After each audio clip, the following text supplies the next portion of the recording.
Hello বন্ধুরা, welcome to my channel ঈশার রান্নাঘর। আজকে আমার রেসিপি আলু বেগুন দিয়ে বোয়াল মাছের ঝোল। চলো দেখে নেওয়া যাক আজকের রেসিপি। প্রথমে দেখো, এখানে আমি নিয়েছি বোয়াল মাছের মাথা। এখানে রয়েছে 1 কিলো বোয়াল মাছের মাথা। এবারে মাছের মাথাগুলোকে আমি ভালো করে ধুয়ে নিয়েছি। আর এই যে দেখো মাছের পটকাগুলো, এগুলো কিন্তু খেতে ভীষণ ভালো লাগে। এগুলোকে আমি ছোট ছোট টুকরো করে কেটে নিয়েছি। এবারে এর মধ্যে আমি দিয়ে দিচ্ছি হলুদ আর নুন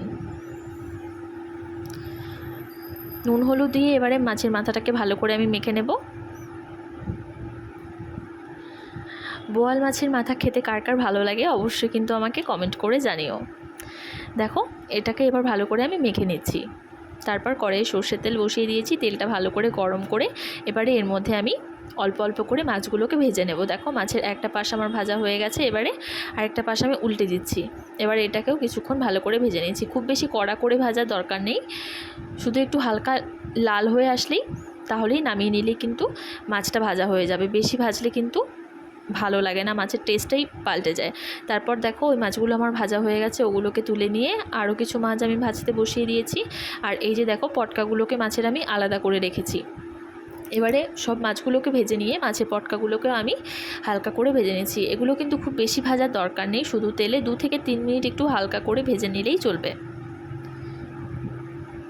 তারপর দেখো, এখানে নিয়েছি আমি আলু আর বেগুন। আর এই যে আলুর সাইজগুলো দেখো, আমি কিন্তু ছোট ছোট টুকরো করে কেটে নিয়েছি। আর বেগুনটা আমি একটু বড় করেই দিয়েছি।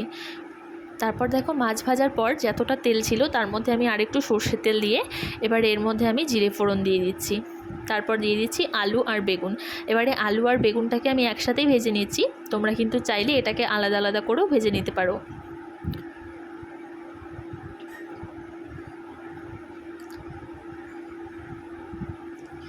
দেখো, এটাকে এবার ভেজে নিচ্ছি। আর এই পাশটাতে রয়েছে আমার অল্প একটু জিরে আর গোটা গরম মশলা। এটাকে আমি শুকনো খোলায় হালকা করে ভেজে নিয়েছি। আর এটাকেও আমি একটু পরপর নেড়ে দিচ্ছিলাম। আর প্রায় আমার এটা ভাজা হয়েই এসছে আলু বেগুনটা। দেখো, এবারে এর মধ্যে আমি দিয়ে দিচ্ছি 2 থেকে 3 চামচ মতো কাঁচা লঙ্কা বাটা। আর এটা একটু ঝাল ঝাল করলেই কিন্তু ভালো লাগে খেতে। তারপর দেখো, এর মধ্যে দিয়ে দিচ্ছি আমি 1 চামচ হলুদ, ছোটো চা চামচে দিচ্ছি 1 চামচ শুকনো লঙ্কা গুঁড়ো। তারপর দিয়ে দিচ্ছি পরিমাণ মতো নুন। এবার এটাকে আমি বেশ ভালো করে কষিয়ে নেব, যাতে কাঁচা লঙ্কার যে কাঁচা গন্ধটা সেটা চলে যায়।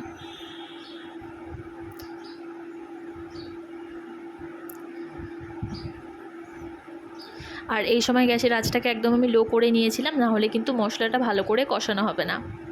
দেখো, মশলাটা প্রায় কষানো হয়েই এসছে আমার। এবারে এর মধ্যে আমি দিয়ে দেবো পরিমাণ মতো জল।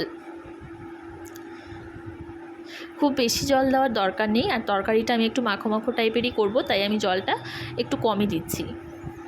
তোমরা যদি ঝোল করতে চাও তরকারি, তাহলে জলটা একটু বেশিই দেবে। দেখো, জল দিয়ে এবারে একটু হালকা করে মিশিয়ে নিচ্ছি এটাকে। এদিকে ঝোলটা আমার একটু ফুটে নিক। তারপর এখানে দেখো, আমি শিলনোড়ায় বেটে নিচ্ছি মশলাটা, জিরে আর গরম মশলাটা। তোমরা চাইলে কিন্তু মিক্সিতেও দিতে পারো বা তোমরা গুঁড়ো ইউজ করতে পারো। আমি আজকে বেটেই দিচ্ছি।